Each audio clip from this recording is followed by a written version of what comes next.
Hi ಎಲ್ರಿಗೂ ನಮಸ್ತೆ. ಇವತ್ತು ನಾವು ತುಂಬ ಸಿಂಪಲ್ಲಾಗಿ ರುಚಿಯಾದ ಬಿರಿಯಾನಿನ ಯಾವ ಥರ ಮಾಡೋದು ಅಂತ ನೋಡ್ಕೊಂಡು ಬರೋಣ. ಇಲ್ಲಿ ನಾನು ಅರ್ಧ ಕೆಜಿ ಚಿಕನ್ನ ಚೆನ್ನಾಗಿ ತೊಳ್ಕೊಂಡಿದ್ದೀನಿ. ಅದಕ್ಕೆ ಸ್ವಲ್ಪ ಅರಿಶಿನ ಹುಡಿ, 1 ಸ್ಪೂನಷ್ಟು ಖಾರದ ಹುಡಿ, ರುಚಿಗೆ ಬೇಕಾದಷ್ಟು ಉಪ್ಪು, 1 ಸ್ಪೂನಷ್ಟು ಶುಂಠಿ ಬೆಳ್ಳುಳ್ಳಿ ಪೇಸ್ಟ್, 1 ಸ್ಪೂನ್ ನಿಂಬೆ ರಸ ಹಾಗೂ ಒಂದು ಅರ್ಧ ಕಪ್ ಆಗುವಷ್ಟು ಮೊಸರನ್ನ ಹಾಕಿ ಚೆನ್ನಾಗಿ ಮಿಕ್ಸ್ ಮಾಡಿ ಅದನ್ನು ಮ್ಯಾರಿನೇಟ್ ಮಾಡೋಕ್ಕೆ ಇಡ್ತಾ ಇದ್ದೀನಿ. ಇದನ್ನು ನೀವು ಒಂದು ಅರ್ಧ ಗಂಟೆಯಷ್ಟು ಮ್ಯಾರಿನೇಟ್ ಫ್ರಿಜ್ಜಲ್ಲಾದರೂ ಇಡ್ಬೋದು ಅಥವಾ ಹೊರಗಡೆನಾದರೂ ಇಡ್ಬೋದು. ಇವಾಗ ಚೆನ್ನಾಗಿ ನಾನು ಮಿಕ್ಸ್ ಮಾಡಿಕೊಂಡು ಇದನ್ನು ಫ್ರಿಜ್ಜಲ್ಲಿ ಇಡ್ತಾ ಇದ್ದೀನಿ. ಇನ್ನೊಂದು ಕಡೆ ನಾನು 2 ಲೋಟ ಅಕ್ಕಿನ ಚೆನ್ನಾಗಿ ತೊಳ್ಕೊಂಡು ಅದನ್ನು ಒಂದು 15 ನಿಮಿಷ ಕಾಲ ನೆನೆಸಿ ಬಿಡ್ತಾ ಇದ್ದೀನಿ. ನೀವಿಲ್ಲಿ ಯಾವುದೇ ರೀತಿ ಅಕ್ಕಿನ ಬಳಕೆ ಮಾಡ್ಬೋದು. ನಾನಿಲ್ಲಿ ಮನೆಯಲ್ಲೇ ಇದ್ದಂಥ ಒಂದು ಮಸೂರಿ ಅಕ್ಕಿನ ಬಳಕೆ ಮಾಡ್ತಾ ಇದ್ದೀನಿ.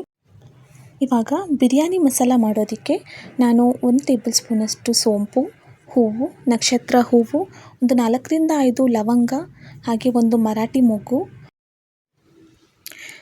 ಒಂದು ಪಲಾವ್ ಎಲೆ, ಹಾಗೆ ಸ್ವಲ್ಪ ಕಲ್ಲು ಹೂವು, ಚಕ್ಕೆ ಇವನ್ನೆಲ್ಲ ಹಾಕ್ಕೊಂಡು ನಾನಿವಾಗ ಇದನ್ನು ಮಿಕ್ಸಿ ಮಾಡ್ಕೋಬೇಕು, ಅಂದರೆ ಪೌಡರ್ ಮಾಡ್ಕೋಬೇಕು. ಇವಾಗ ಇದನ್ನೆಲ್ಲ ನಾನು ಸಣ್ಣ ಮಿಕ್ಸಿಗೆ ಹಾಕ್ಕೊಂಡು ಚೆನ್ನಾಗಿ ಪೌಡರ್ ಮಾಡ್ತೀನಿ. ನೋಡಿ, ಇದು ಇವಾಗ ಈ ಥರ ಬಂದಿದೆ ಪೌಡರು. ಇಷ್ಟಾದರೆ ಸಾಕು. ಆಮೇಲೆ ಇವಾಗ 1 ಹಿಡಿ ಕೊತ್ತಂಬರಿ ಸೊಪ್ಪು, 1 ಹಿಡಿಯಷ್ಟು ಮೆಂತ್ಯ ಸೊಪ್ಪು, ಹಾಗೆ 1 ಹಿಡಿಯಷ್ಟು ಪುದೀನ ಸೊಪ್ಪು, ಹಾಗೆ ಇಲ್ಲಿ ನಾನು 3 ಹಸಿಮೆಣಸನ್ನು ತಗೋತಾ ಇದ್ದೀನಿ. ಯಾಕಂದರೆ ಇದು ತುಂಬ ಖಾರ ಇದೆ ಮೆಣಸು. ನೀವು ಜಾಸ್ತಿನಾದರೂ ತಗೋಬೋದು ಖಾರ ಕಮ್ಮಿ ಇದ್ದರೆ. ಒಂದು ಪ್ಯಾನ್ನ ಹೀಟ್ ಮಾಡಿಕೊಂಡು ಅದಕ್ಕೆ ನಾನು ಎಣ್ಣೆ ಹಾಕ್ಕೊಂಡು ಇವಾಗ ಈ ಎಲ್ಲ ಸೊಪ್ಪುಗಳನ್ನು ಹಾಕಿ ಬಾಡಿಸ್ತಾ ಇದ್ದೀನಿ. ಮೆಂತ್ಯ ಸೊಪ್ಪು, ಪುದೀನ ಸೊಪ್ಪು, ಕೊತ್ತಂಬರಿ ಸೊಪ್ಪು, ಹಾಗೆ ಹಸಿಮೆಣಸು 3 ನಾನು ತಗೋತಾ ಇದ್ದೀನಿ. ತುಂಬ ಖಾರ ಇದೆ ಅದಕ್ಕೆ.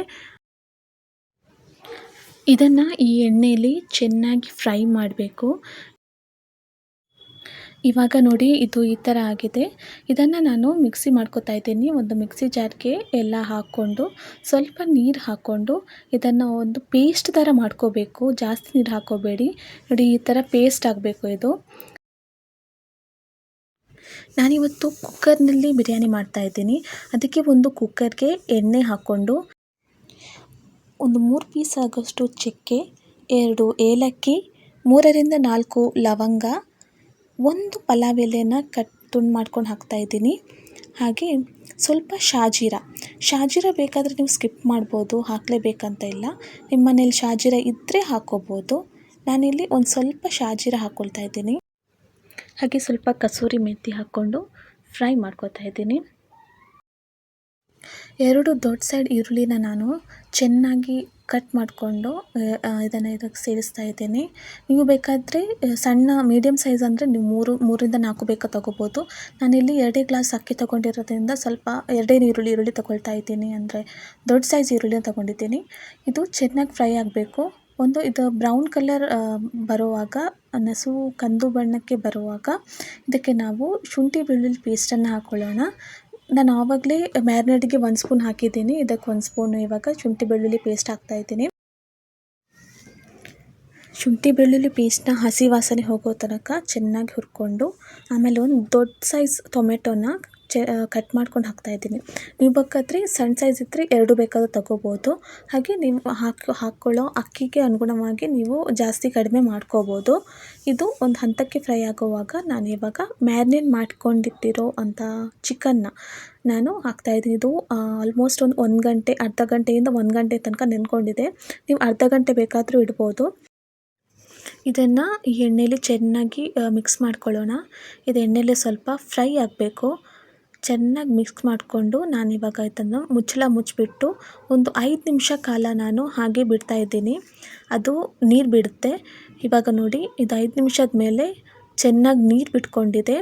ಈ ಹಂತಕ್ಕೆ ನಾವು ಏನು ಮಾಡಬೇಕು ಅಂದರೆ, ನಾವು ರುಬ್ಕೊಂಡಿಟ್ಟಿರೋ ಅಂಥ ಮಸಾಲೆನ ಹಾಕ್ಕೋಬೇಕು. ಅಂದರೆ ಈ ಪುದೀನ ಸೊಪ್ಪು, ಕೊತ್ತಂಬರಿ ಸೊಪ್ಪು ಹಾಗೂ ಹಸಿಮೆಣಸಿನ್ಕಾಯಿ ಹಾಗೂ ಈ ಮೆಂತ್ಯ ಸೊಪ್ಪನ್ನ ನಾವು ಫ್ರೈ ಮಾಡ್ಕೊಂಡೇನು ರುಬ್ಕೊಂಡಿದ್ದೀವಿ ಅದನ್ನು ನಾವಿವಾಗ ಇದಕ್ಕೆ ಸೇರಿಸ್ಕೊಳ್ಬೇಕು.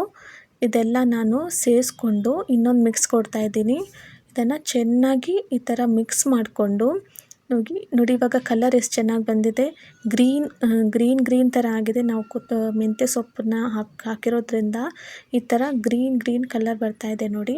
ಇದನ್ನು ಈ ಥರ ಚೆನ್ನಾಗಿ ಮಿಕ್ಸ್ ಮಾಡಿಕೊಂಡು, ನಾನು ಇದಕ್ಕೆ ಉಪ್ಪು ಸೇರಿಸ್ತಾ ಇಲ್ಲ, ಯಾಕಂದರೆ ಮ್ಯಾರಿನೇಟ್ ಮಾಡಬೇಕಾದ್ರೆ ನಾವು ಸಾಕಷ್ಟು ಉಪ್ಪು ಹಾಕಿದ್ದೀವಿ. ಸೊ ನಾವು ಲಾಸ್ಟ್ಗೆ ನೋಡ್ಕೊಳ್ಳೋಣ ಉಪ್ಪು. ಇನ್ನೂ ಒಂದು 5 ನಿಮಿಷ ನಂತರ ನಾನು ಓಪನ್ ಮಾಡಿದಾಗ ನೋಡಿ ಈ ಥರ ಇನ್ನೂ ಸ್ವಲ್ಪ ನೀರು ಬಿಟ್ಕೊಂಡಿದೆ. ಈ ಹಂತಕ್ಕೆ ನಾವು ಇವಾಗ ಏನು ಮಾಡಬೇಕು ಅಂದರೆ, ನಾವು ಬಿರಿಯಾನಿ ಮಸಾಲೆ ಏನು ಮಾಡ್ಕೊಂಡಿದ್ದೀವಿ ಪೌಡರ್, ಇದರಲ್ಲಿ ನಾನು ಒಂದು 2 ಸ್ಪೂನಷ್ಟು ಹಾಕ್ಕೊಳ್ತಾ ಇದ್ದೀನಿ. ಯಾಕಂದರೆ ನಾನು ಬಳಕೆ ಮಾಡೋದು ಸ್ವಲ್ಪನೇ ಮಾಡ್ತಾ ಇರೋದ್ರಿಂದ, ಅರ್ಧ ಕೆ ಜಿ ಚಿಕನ್ ಇರೋದ್ರಿಂದ ನಾನು 2 ಸ್ಪೂನ್ ಸಣ್ಣ ಸ್ಪೂನಲ್ಲಿ ತೊಗೊಂಡಿದ್ದೀನಿ. ನೀವು ಬೇಕಾದರೆ ನೀವು ಜಾಸ್ತಿನೂ ತೊಗೋಬೋದು, ನೀವು ಮಾಡಿಟ್ಟದೆಲ್ಲನೂ ಹಾಕ್ಕೋಬೋದು. ನೋಡಿ ಇವಾಗಿದ್ದು 50% ಬೆಂದಿದೆ. ಇವಾಗ ನಾವು ತುಪ್ಪ ಹಾಕ್ಕೋಬೇಕು. ತುಪ್ಪ ಹಾಕ್ಕೊಂಡಷ್ಟು ಬಿರಿಯಾನಿಗೆ ರುಚಿ ಜಾಸ್ತಿ. ಇವಾಗ 3 ಟೇಬಲ್ ಸ್ಪೂನಷ್ಟು ನಾನು ತುಪ್ಪ ಇದಕ್ಕೆ ಸೇರಿಸ್ತಾ ಇದ್ದೀನಿ. ಒಂದು ಸಲ ತುಪ್ಪ ಸೇರಿಸ್ಕೊಂಡು ಚೆನ್ನಾಗಿ ಮಿಕ್ಸ್ ಮಾಡ್ಕೊಳ್ಳೋಣ. ಇವಾಗ ಮಿಕ್ಸ್ ಮಾಡ್ಕೊಂಡ ನಂತರ ನೀರು ಹಾಕ್ಕೋಬೇಕು. ನಾವು 2 ಗ್ಲಾಸಷ್ಟು ಅಕ್ಕಿನ ತಗೊಂಡಿರೋದ್ರಿಂದ 4 ಗ್ಲಾಸಷ್ಟು ನೀರು ಹಾಕ್ಕೋಬೇಕು. ಇದು ಅಳತೆ. ಆದರೆ ನಾನು ಇದಕ್ಕೆ ಸ್ವಲ್ಪ ಕಮ್ಮಿ, ಅಂದರೆ 4 ಗ್ಲಾಸ್ಗೆ ಸ್ವಲ್ಪ ಕಮ್ಮಿ ಆಗುವಷ್ಟು ನೀರು ಹಾಕ್ತಾಯಿದ್ದೀನಿ. 3 ಗ್ಲಾಸಷ್ಟು ನೀರು ಹಾಕ್ಕೊಳ್ತಾ ಇದ್ದೀನಿ. ಯಾಕೆಂದರೆ ಇದು ಆಲ್ರೆಡಿ ಇದರಲ್ಲಿ ನೀರು ಇದ್ದಿದ್ದರಿಂದ ನಾನು ಸ್ವಲ್ಪ ಕಮ್ಮಿಯಾಗಿ ನೀರು ಹಾಕ್ಕೋತಾ ಇದ್ದೀನಿ. ಈ ಹಂತದಲ್ಲಿ ನೀವು ಉಪ್ಪು ಸರಿಯಾಗಿದೆಯಾ ಅಂತ ಚೆಕ್ ಮಾಡ್ಕೋಬೋದು, ಉಪ್ಪು ಖಾರ. ಇವಾಗ ರೈಸ್ ಹಾಕ್ಕೊಳ್ತಾ ಇದ್ದೀನಿ. ನಾನು 15 ನಿಮಿಷ ಕಾಲ ನೆನೆಸಿಟ್ಟಂತಹ 2 ಲೋಟ ರೈಸ್ನ ಇವಾಗ ಸೇರಿಸ್ಕೊಂಡು ಇದಕ್ಕೊಂದು ಚೆನ್ನಾಗಿ ಮಿಕ್ಸ್ ಕೊಡೋಣ. ಉಪ್ಪು ಖಾರ ಕಡಿಮೆ ಇದ್ದರೆ ನೀವು ಇಲ್ಲಿ ಅಡ್ಜಸ್ಟ್ ಮಾಡ್ಕೋಬೋದು. ಇವಾಗ ಲಿಡ್ನ ಕ್ಲೋಸ್ ಮಾಡಿಕೊಂಡು ನಾನು ಇದನ್ನು ಬೇಯಕ್ಕೆ ಇಡ್ತಾ ಇದ್ದೀನಿ. ನೀವು 2 ವಿಸಿಲ್ ಇಡೋದಾದರೆ ಇಡ್ಬೋದು. ನಾನು ಇಲ್ಲಿ ವಿಸಿಲ್ ಇಡ್ತಾ ಇಲ್ಲ, ಇದನ್ನು ಹಾಗೆ 10 ನಿಮಿಷ ಕಾಲ ಬೇಯಿಸ್ತಾ ಇದ್ದೀನಿ. ಇವಾಗ ನೋಡಿ 10 ನಿಮಿಷದ ನಂತರ ಇದು ಯಾವ ಥರ ಬಂದಿದೆ ನೋಡೋಣ. ನೋಡಿ ಇದಿಷ್ಟು ಚೆನ್ನಾಗಿ ಬಂದಿದೆ. ನೋಡಿ ಎಷ್ಟು ಉದುರಾಗಿ ಬಂದಿದೆ, ಪರ್ಫೆಕ್ಟಾಗಿ ರೆಡಿಯಾಗಿದೆ.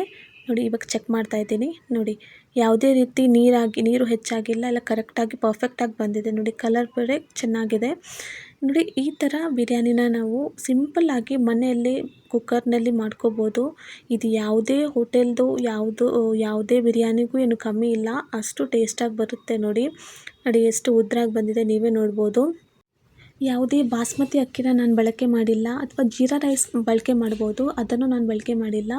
ಮನೆಯಲ್ಲೇ ಇರುವಂಥ ಮಸೂರಿ ಅಕ್ಕಿನ ಬಳಕೆ ಮಾಡಿದ್ವಿ. ಬೇಕಾದರೆ ಊಟದ ಅಕ್ಕಿ ಏನು ನಾವು ರಾ ರೈಸ್ ಯೂಸ್ ಮಾಡ್ತೀವಿ ಅದನ್ನು ಹಾಕ್ಕೊಂಡು ನಾವು ಮಾಡ್ಬೋದು, ಅಷ್ಟೇ ಚೆನ್ನಾಗಿ ಬರುತ್ತೆ. ನೀವು ಒಂದು ಸಲ ಈ ರೀತಿ ಟ್ರೈ ಮಾಡಿ, ಇದು ಪಕ್ಕಾ ದೊನ್ನೆ ಬಿರಿಯಾನಿ ಟೇಸ್ಟೇ ಬರುತ್ತೆ.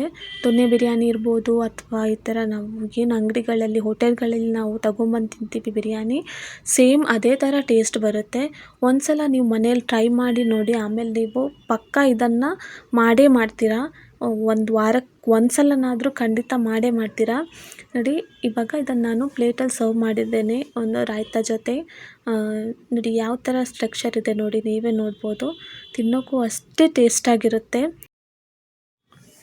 ಒಂದು ಸಲ ಈ ಥರ ಬಿರಿಯಾನಿನ ನೀವು ಟ್ರೈ ಮಾಡಿ, ಖಂಡಿತ ನೀವು ಇದರ ಟೇಸ್ಟನ್ನು ಮರೆಯೋದಿಲ್ಲ. ಇದಷ್ಟು ಟೇಸ್ಟಾಗಿ, ಅಷ್ಟು ರುಚಿಯಾಗಿ, ತುಂಬ ಚೆನ್ನಾಗಿ ಬರುತ್ತೆ. ಇವತ್ತಿನ ನಮ್ಮ ಈ ಸಿಂಪಲ್ ಚಿಕನ್ ಬಿರಿಯಾನಿ ಯಾವ ರೀತಿ ಆಗಿದೆ ಅಂತ ನೀವು ಕಮೆಂಟ್ ಸೆಕ್ಷನ್ ಮೂಲಕ ನಮಗೆ ಪ್ಲೀಸ್ ತಿಳಿಸಿ. ಎಲ್ರಿಗೂ ಧನ್ಯವಾದಗಳು.